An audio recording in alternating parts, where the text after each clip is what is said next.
जो दूसरा फॉर्मेट है हमारे नोट्स का, वो आप इस तरह भी ले सकते हैं मुझसे। देखो, ये प्रॉपर एग्ज़ाम ओरिएंटेड नोट्स हैं, बट अभी भी ये बड़े हैं। तो एक तो मैं आपको ये वाले नोट्स प्रोवाइड करूँगा, प्लस मैं आपको प्रॉपर आंसर भी प्रोवाइड कर दूँगा कि आप लिख इतना ही सकते हैं। वहाँ पर इतना सब लिखा ही नहीं जाएगा। दो ये फिर भी ही आई गेस एक ही पेज के नोट होंगे, आगे पीछे देखें तो, बट स्टिल इतना सब भी आप एग्ज़ाम में नहीं लिख सकते हैं। ये बहुत ही कॉमन क्वेश्चन है कि सोशियोलॉजी, इज सोशियोलॉजी या साइंस? क्या सोशियोलॉजी साइंस है? Give reason for your answer. देखो, दो लोग हैं हमारे यहाँ पर, थिंकर्स। थिंकर्स की जब हम बात करते हैं, एक है पॉजिटिविस्ट और एक है नॉन पॉजिटिविस्ट। ये क्या कर रहे थे? ये पढ़ना चाहते थे सोशियोलॉजी को एज साइंस। ये मानते हैं कि सोशियोलॉजी साइंस ही है, और ये कहते हैं यार सोशियोलॉजी साइंस कैसे हो सकती है? ह्यूमंस को आप कैसे पढ़ सकते हो एज अ एटम? ह्यूमंस की अपनी कॉन्शियसनेस है, वो अपने अकॉर्डिंग डिसीजन लेता है, इसे नहीं पढ़ा जा सकता। तो ये मानते हैं कि सोशियोलॉजी साइंस है, ये नहीं मानते कि सोशियोलॉजी साइंस है। ओके, सबसे पहले साइंस होती क्या है? Science is a body of knowledge based on objectivity, empiricism, testability, replicability, universally accepted thesis. ये वर्ड्स हैं, याद ही करने हैं, और ये यूनिट 1, 2 एंड 3 में बार बार यूज होते हैं। ऑब्जेक्टिविटी, एम्पेरिसिज्म, टेस्टेबिलिटी, टेस्टिफाइबल होने चाहिए। अच्छा, इन सारे वर्ड्स के बारे में भी हम लोग पढ़ेंगे। यूनिट 2 में ही ये सारे वर्ड्स एक्सप्लेन भी करे हुए हैं, क्वेश्चन आया हुआ है, तो उसमें हम ये सारी चीज़ें देखेंगे। बट डेफिनेशन में यही डेफिनेशन है साइंस की। To become a scientific discipline, sociology must be based on objective data and not on metaphysical reasoning. Metaphysical reasoning मतलब जैसे वही कि सुनामी क्यों आ गई, भगवान जाने, भगवान की वजह से आ गई। हमारा दुख कौन सॉल्व करेगा? अगर हम प्रॉब्लम में हैं, भगवान करेंगे। Metaphysical reasoning. डेथ के बाद इंसान कहाँ जाता है? स्वर्ग या नर्क। Metaphysical reasoning. कोई प्रूफ है इसका? नहीं, तो इसे साइंस नहीं कह सकते। पॉजिटिविस्ट क्या बिलीव करते हैं कि सोशियोलॉजी साइंस है। यहाँ देखते हैं कि पॉजिटिविज्म होता क्या है। ओके, अगेन ये आंसर नहीं है, ये प्रॉपर नोट्स हैं। आंसर कल प्रोवाइड कर दूंगा मैं इन सारी चीज़ों के आपको। आज मैं बता रहा हूँ कि नोट्स और आंसर्स में डिफरेंस क्या है, तो इसीलिए मैंने यहाँ पर पॉजिटिव्स को एक्सप्लेन कर रखा है। सो पॉजिटिविज्म होता क्या है? ये एक साइंटिफिक अटेम्प्ट है एक्सप्लेन करने का लॉज ऑफ सोसाइटी को based on objectivity, data and correlation. हम लोग सोसाइटी को एक्सप्लेन कर रहे हैं बेस्ड ऑन डाटा कि हाँ ये डाटा है, थोड़ा ऑब्जेक्टिवली देखने की कोशिश कर रहे हैं कि ये चीज़ एग्जिस्ट कर रही है सोसाइटी में, तो क्यों कर रही है। फॉर एग्जांपल, क्राइम एग्जिस्ट कर रहा है तो क्यों कर रहा है? क्राइम का भी कोई ना कोई महत्व है सोसाइटी में। इस तरह की चीज़ें, तो वो डाटा के बेस पे अब इसे प्रूव कर देंगे। जैसे सुसाइड है, सुसाइड हो रहा है, पहले क्या मानते थे कि डिप्रेशन की वजह से हो रहा है, बट डरखाइम ने प्रूव कर दिया सुसाइड क्यों हो रहा है। इंटीग्रेशन कम है सोसाइटी में, जहाँ जहाँ इंटीग्रेशन कम है वहाँ वहाँ ज़्यादा सुसाइड है। शादीशुदा में कम होता है, जो सिंगल रहते हैं, अनमेरिड रहते हैं, उनमें ज़्यादा होता है। ऐसा डरखाइम कहता है। Through data, objectivity, correlation. Correlation उसने डाटा के थ्रू रिलेट कर लिया।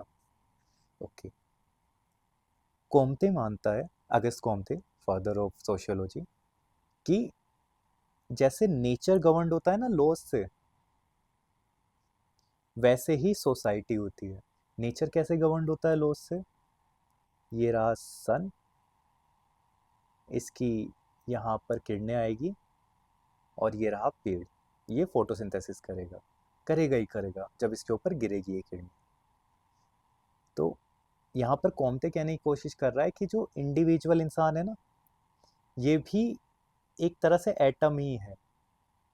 अगर इसके ऊपर प्रेशर पड़ेगा, जैसे हमारे ऊपर पढ़ाई का प्रेशर है, तो भाई डिप्रेशन और एंजाइटी आएगी ही आएगी, इसमें ये कुछ कर नहीं सकता। ऐसा कॉमते बोल रहा है। आप सोचोगे कि हाँ कर सकते हैं, कुछ और मेडिटेट करो या फिर खुश रहने की कोशिश करो, फ्रेंड सर्कल में जाओ। बट कॉमते क्या कह रहा है, प्रेशर पड़ेगा तो डिप्रेशन होगा ही होगा। सो इसीलिए कॉमते कहता है कि जिस तरह से नेचर गवर्नड होता है लॉज से, उसी तरह से सोसाइटी भी होती है। By studying laws of society, positivists believed that they can predict the social order and social disorder in society. जैसे कि एल नीनो आ रहा है तो हमें पता है सूखा ही पड़ेगा, ये गारंटेड है। उसी तरह ला नीनो आ रहा है तो हमें पता है कि बारिश ही होगी, ये भी गारंटेड है, बहुत ज़्यादा बारिश हो सकती है। सो यहाँ पर क्या हो रहा है, ये जो पॉजिटिविस्ट हैं थिंकर्स, ये कहने की कोशिश कर रहे हैं कि जो सोसाइटी है वो भी इसी तरह से लॉस के ऊपर डिपेंडेंट है। अगर घर में डेथ हो रही है तो घर के सारे लोग दुखी ही दुखी होंगे, ठीक है। अगर इकोनॉमी खराब है जैसे फ्रांस में हुई थी, तो वहाँ पर जो सोशल ऑर्डर है वो बिगड़ना तय ही तय है, इसे कोई रोक नहीं सकता, ऐसा पॉजिटिविस्ट मान रहे हैं। तो वो प्रिडिक्ट कर सकते हैं कि इकोनॉमी खराब हो गई या फिर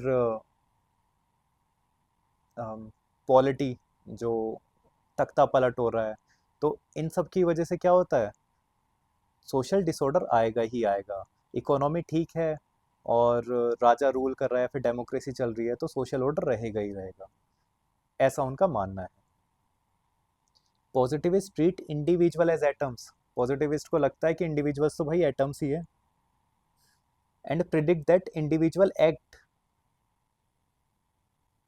जो भी इंडिविजुअल है वो एक्ट करेगा same against same external stimuli.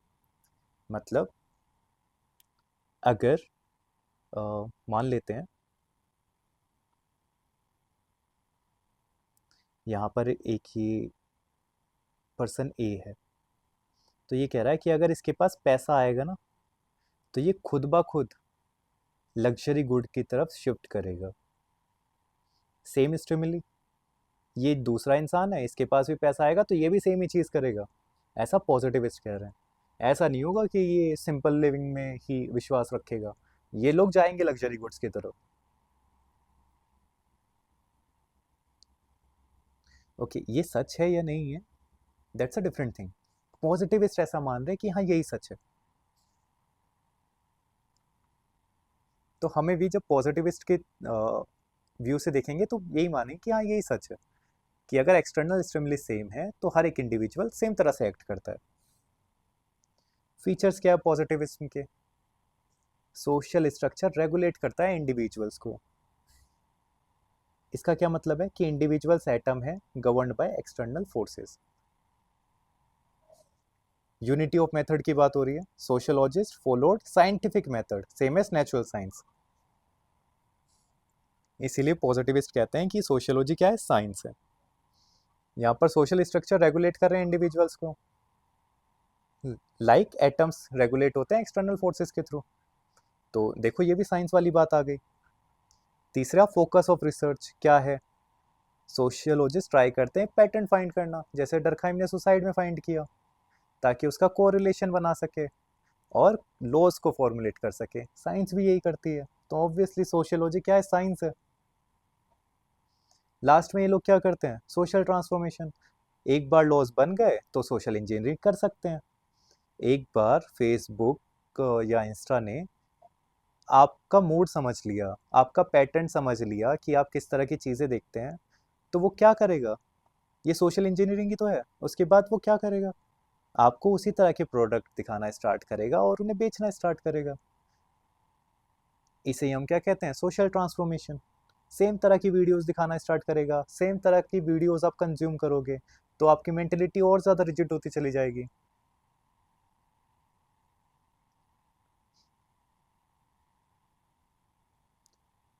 ये हो गया आपका सोशल ट्रांसफॉर्मेशन। बस यही 4 पॉइंट लिख के आना है। अच्छा, आपको समझ आ रहा हो ना आ रहा हो, बट एग्जामिनर को पता है कि हाँ यही चीज़ें होती हैं। एग्जामिनर समझ जाएगा। अगर सिर्फ इतना भी लिख के आओगे ना, ये नीचे एक्सप्लेन नहीं करोगे कुछ भी कि सोशल स्ट्रक्चर रेगुलेट इंडिविजुअल, हाँ एग्जामिनर समझ गया। यूनिटी ऑफ मेथड, मतलब यहाँ तो एक्सप्लेन करना ही पड़ेगा। ओके, इसका मैंने आंसर भी रेडी कर रखा है, तो मैं वो आपको कल सेंड करूंगा, उसे एक्सप्लेन भी कर दूंगा।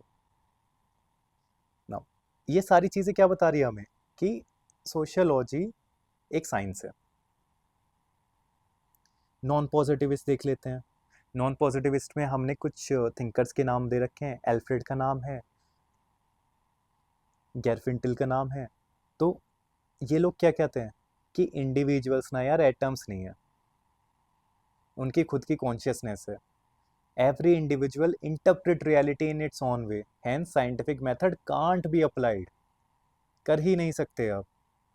नॉन पॉजिटिविस्ट कहते हैं कि सोशल वर्ल्ड इल्यूजन है यार, कोई डाटा ही नहीं है, कोई पैटर्न ही नहीं है, कोई क्वांटिफाइबल डाटा नहीं है। अगर जो डर्कहाइम है उसने सुसाइड का डाटा कलेक्ट किया, तो ज़रूरी नहीं है वो वाला डाटा एक्यूरेट हो। जिस पुलिस ऑफिसर ने उसे कलेक्ट किया हो, क्या पता उसने क्या इंटरप्रिटेशन उस डाटा पे लगाई हो, और उसके बाद कह दिया हो कि हाँ इस वजह से सुसाइड हुआ है। ठीक है, तो ये डाटा ही ज़रूरी नहीं कि सही हो, कोई डाटा होता ही नहीं है सोशल वर्ल्ड में। सो जब कोई डाटा ही नहीं है तो कोई पैटर्न कैसे होगा। दूसरा, कोई हार्ड फैक्ट एग्जिस्ट नहीं करते यार सोशल वर्ल्ड में, कोई ऑब्जेक्टिविटी है ही नहीं सोशल वर्ल्ड में, ऐसा नॉन पॉजिटिविस्ट कह रहा है। तीसरा, इंटर सब्जेक्टिविटीज है सोशल वर्ल्ड में। भगत सिंह ब्रिटिशर्स के लिए टेररिस्ट थे, इंडियंस के लिए फ्रीडम फाइटर थे, कितनी इंटर सब्जेक्टिविटी है। इसे कैसे आप डाटा में कन्वर्ट करोगे। Hamas for Israel terrorist group है, फॉर पैलेस्तीन फ्रीडम फाइटर है। इसमें कहां से लाओगे आप सोशल वर्ल्ड में डाटा। इंडेक्सिकैलिटी होती है, मीनिंग डू नॉट, मीनिंग्स जो है वो are not objective, rather they are contextual. इसका क्या मतलब है। देखो, रोज को सिंबल ऑफ लव माना जाता है अगर गर्लफ्रेंड को देते हैं, सिंबल ऑफ वर्शिप माना जाता है, टेंपल में चढ़ाते हैं, सिंबल ऑफ ग्रीवेंस माना जाता है, फ्यूनरल पे चढ़ाते हैं। तो एक ही चीज, एक ही रोज, बट उसके अलग अलग मतलब। माउस, करनी माता का एक टेंपल है जहाँ पर माउस की पूजा होती है, वहां जाते हैं तो हम चूहे को पूजते हैं, घर पर हम उन्हें रेड किलर खिला रहे हैं, एनिमे स्पीशीज है वो। तो मीनिंग्स जो है वो कंटेक्स्ट के हिसाब से चेंज होते रहते हैं, उनमें कोई ऑब्जेक्टिव रियलिटी है ही नहीं, कोई ऑब्जेक्टिव रियलिटी एग्जिस्ट करती ही नहीं है हमारे वर्ल्ड में। हो गया। तो नॉन पॉजिटिविस्ट कह रहे हैं कि भाई साइंस है ही नहीं सोशियोलॉजी, आप क्यों जबरदस्ती उसे साइंस बना रहे हैं। ओके, फिर हमने कार्ल पॉपर की बात की है कि जो पॉजिटिविज्म है वो स्यूडो साइंटिफिक है, क्योंकि ये इंडक्टिव रीजनिंग फॉलो करती है, वेरीफाइबिलिटी अप्रोच फॉलो करती है, whereas science deductive reasoning follow करती है, फॉल्सिबिलिटी अप्रोच फॉलो करती है। इस लाइन का क्या मतलब है ये मैं आपको कल एक्सप्लेन करूंगा, बट ये काफ़ी अच्छा पॉइंट है, बहुत अच्छा पॉइंट है ये। लियोटार्ड क्या कहता है, ये भी अच्छा है। Science itself is not science, science है ही नहीं भाई साइंस, क्या साइंस साइंस करते रहते हो आप। साइंस खुद मेटा नैरेटिव पे बेस्ड है। ये जो मेटा नैरेटिव्स है ना, हमने यहाँ भी यूज़ किया है कि sociology must be based on objective data and not of metaphysical reasoning. ठीक है, अभी हम कह रहे हैं कि साइंस खुद साइंस नहीं है, ये सब क्या है, मेटा नैरेटिव पे बेस्ड है। Theories are no longer based on empiricism and objectivity.